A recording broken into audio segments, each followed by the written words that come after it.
যাদের এখানে ইমিগ্রেশন স্ট্যাটাসটা হচ্ছে টেম্পোরারি লিভ টু রিমেইন, যারা পার্মানেন্ট সেটেলমেন্ট পাচ্ছে না বা ইনডিফিনিট লিভ টু রিমেইন নাই, তাদের ক্ষেত্রে যে বিষয়টা হয়, সাধারণত বাবা মা যে স্ট্যাটাসে থাকেন তাদের ডিপেন্ডেন্ট স্পাউস ডিপেন্ডেন্ট যারা চিলড্রেন রয়েছে, এই চিলড্রেনরা কিন্তু সেম স্ট্যাটাসে ডিপেন্ডেন্ট হিসেবে থেকে থাকে।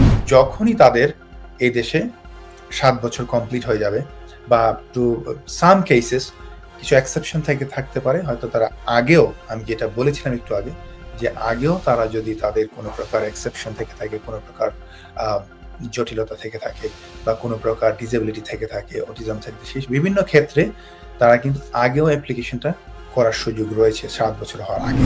তারা কিন্তু ইমিগ্রেশন বিষয়গুলো পুরোপুরি জানে না। তারা মনে করে যে দেশে বাচ্চা হয়েছে তারা হয়তো চাইল্ড বেনিফিটের জন্য এলিজিবল, বাট ইন রিয়ালিটি হচ্ছে যদি আপনি টেম্পোরারি লিভ টু রিমেইনে থেকে থাকেন, আপনি স্টুডেন্ট হয়ে থাকেন, আপনি কেয়ার ভিসায় থেকে থাকেন, তাহলে আপনি এই দেশে কোনো প্রকার সাধারণত বেনিফিট বা চাইল্ড বেনিফিটটা আপনার বাচ্চা পাবেন।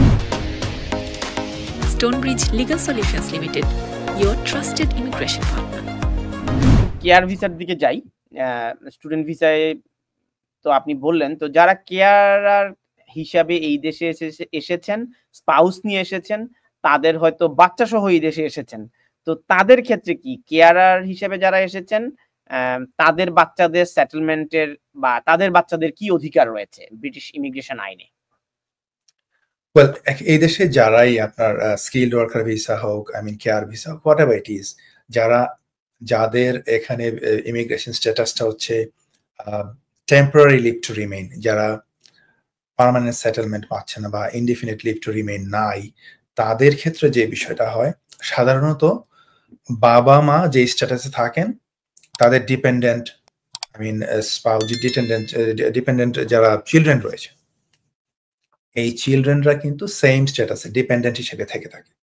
সো বাবা মা যদি স্টুডেন্ট ভিসা থেকে থাকে তাহলে ছেলে মেয়ে স্টুডেন্ট ডিপেন্ডেন্ট হয়ে থাকে। বাবা মা যদি কেয়ার ভিসা থেকে থাকে, সাধারণত এখানে জন্ম হলেও বাচ্চারা কিন্তু সরাসরি কোনো স্ট্রেট অ্যাওয়ে এখানে কোনো প্রকার ইউকের সিটিজেনশিপ বা সেটেলমেন্টটা পাচ্ছে না। সাথে সাথে তারা যদি বাংলাদেশি নাগরিক হয়ে থাকে, বাংলাদেশি নাগরিক হিসেবে বাংলাদেশি বাবা মায়ের ডিপেন্ডেন্ট হিসেবে এই দেশে প্রথমে যেটা পাবে জন্ম হওয়ার পরপরই, সেটা হচ্ছে যে বাবা মায়ের স্ট্যাটাস অনুযায়ী তারা সেই ভিসা ডিপেন্ডেন্ট হিসেবে থাকবে। কেয়ার ভিসায় যদি বাবা মা থেকে থাকে, কেয়ার ভিসা ডিপেন্ডেন্ট হিসেবে থাকলো।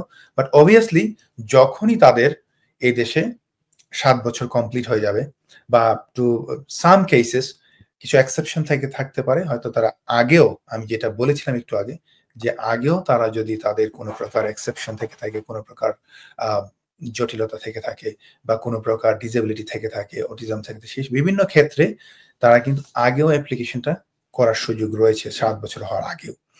বাট সাধারণত 7 বছর পরে কিন্তু তারা যদি এদেশে জন্ম হয় সরাসরি সেটেলমেন্ট, আর দেশের বাইরে জন্ম হলে কেয়ার ভিসা ডিপেন্ডেন্ট চাইল্ডের ক্ষেত্রেও এই জিনিসটা প্রযোজ্য হবে।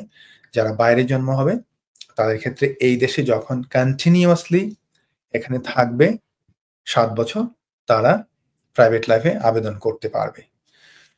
এক্ষেত্রে আপনি যদি একটু যোগ করেন, বাচ্চাদের বেনিফিট পাওয়ার ক্ষেত্রে যে চাইল্ড বেনিফিটের যে সুযোগটি রয়েছে যুক্তরাজ্যের, সেটি তারা পাবে কিনা, সুযোগ আছে কিনা?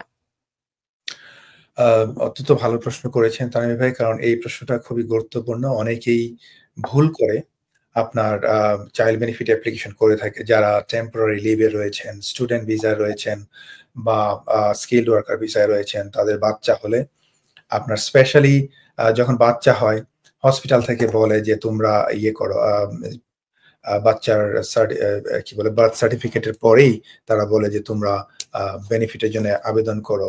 কারণ যারা মিডওয়াইফ, যারা নার্স, ডাক্তার, তারা কিন্তু ইমিগ্রেশন বিষয়গুলো পুরোপুরি জানে না। তারা মনে করে যে দেশে বাচ্চা হয়েছে তারা হয়তো চাইল্ড বেনিফিটের জন্য এলিজিবল, বাট ইন রিয়ালিটি হচ্ছে যদি আপনি টেম্পোরারি লিভ টু রিমেইনে থেকে থাকেন, আপনি স্টুডেন্ট হয়ে থাকেন, আপনি কেয়ার ভিসায় থেকে থাকেন, তাহলে আপনি এই দেশে কোনো প্রকার সাধারণত বেনিফিট বা চাইল্ড বেনিফিটটা আপনার বাচ্চা পাবে না। মানে পাবলিক ফান্ড অ্যাক্সেস করতে পারবে না। পাবলিক ফান্ড অ্যাক্সেস করতে সাধারণত পারবে না যদি আপনি একটা টেম্পোরারি লিভ টু রিমেইন পাবেন। আপনারা ভুলবশত এই অ্যাপ্লিকেশনগুলো কখনো করতে যাবেন না, কারণ এগুলো পরবর্তীতে সেটেলমেন্টের ক্ষেত্রে আপনাদের বিপদ ডেকে আনতে পারে। কারণ আপনি যদি দেখে যে আপনি কোনো প্রকার ইমিগ্রেশন রুলস এর ব্রিচ করেছেন, যেটা আপনার অধিকার নাই বা ছিল না, সেটা আপনি হয়তো আবেদন করে সেই বেনিফিটটা নিয়েছেন, তাহলে কিন্তু আপনার সেটেলমেন্টের ক্ষেত্রে অথবা আপনার ব্রিটিশ সিটিজেনশিপ অ্যাপ্লিকেশনের ক্ষেত্রে কিন্তু প্রবলেম হতে পারে। সো এই বিষয়টা আমি প্রিয় দর্শকদেরকে বলবো, আপনাদের যেই অধিকারটা নাই বা কোনো প্রকার পাবলিক ফান্ড নেওয়ার অধিকার নাই, আপনারা সেটা অবশ্যই অ্যাপ্লিকেশন করবেন না। বা কেউ ধরেন ব্যবসা সঞ্জয় আপনাকে থামিয়ে একটু সম্পূরক প্রশ্ন করছি, কেউ ধরেন আবেদন করে ফেললো, আপনার এই অনুষ্ঠান দেখার পর মনে হলো যে তিনি এলিজিবল না, কিন্তু তার সেটেলমেন্টের আবেদন এখনো অনেক বাকি আছে, তো এখন কি তিনি এটার জন্য ক্ষমা চেয়ে সেই যেই টাকাগুলো ক্লেম করেছেন সেগুলো ফেরত দিয়ে কি তিনি বিশুদ্ধ হতে পারবেন কিনা? না না, অফকোর্স উনি যদি মানে উইদাউট এনি মানে কি বলে এটাকে ব্যাড ইন্টেনশন না নিয়ে বা না জেনে যদি উনি অ্যাপ্লিকেশন করে থাকেন, তাহলে কিন্তু উনি চাইলে ডিডব্লিউপি কে জানাতে পারেন। ওদেরকে জানিয়ে ওদেরকে বলতে পারেন যে দেখো আমি ভুলক্রমে এই অ্যাপ্লিকেশনটা করেছিলাম এবং এই এত টাকা আমি তোমাদের কাছ থেকে নিয়েছি, তাই চাইলে এই টাকাটা ফেরত দিয়ে উনি আমি বলবো যে অনেকটাই আসলে ইয়ে থেকে মুক্ত হতে পারেন। কারণ হচ্ছে যে এটা তো অ্যাকচুয়ালি ব্রিচ। আপনি যদি হোম অফিস যদি আপনাকে এই কারণে রিফিউজ করেও থাকে, কিন্তু আপনার তো ইন্টেনশন ছিল না, আপনি ইন্টেনশন আনইনটেনশনালি যদি কোনো প্রকার বেনিফিট নিয়ে থাকেন এবং এটা যদি ফেরত দিয়ে দেন, আমি মনে করব যে এটা থেকে উত্তরণের উপায় অবশ্যই থাকতে পারে, আপনার একটা যুক্তি থাকবে। আপনাকে যদি রিফিউজও করে থাকে, আপনি অ্যাপিলে গিয়ে আপনার লয়ার বা আইনজীবী অবশ্যই এই বিষয়টাকে স্ট্রংলি ডিফেন্ড করতে পারবে যে আমার তো ইন্টেনশন ছিল না এবং যেহেতু আমি নিয়েছি এইরকম আমি তো ফেরত দিয়ে দিয়েছি।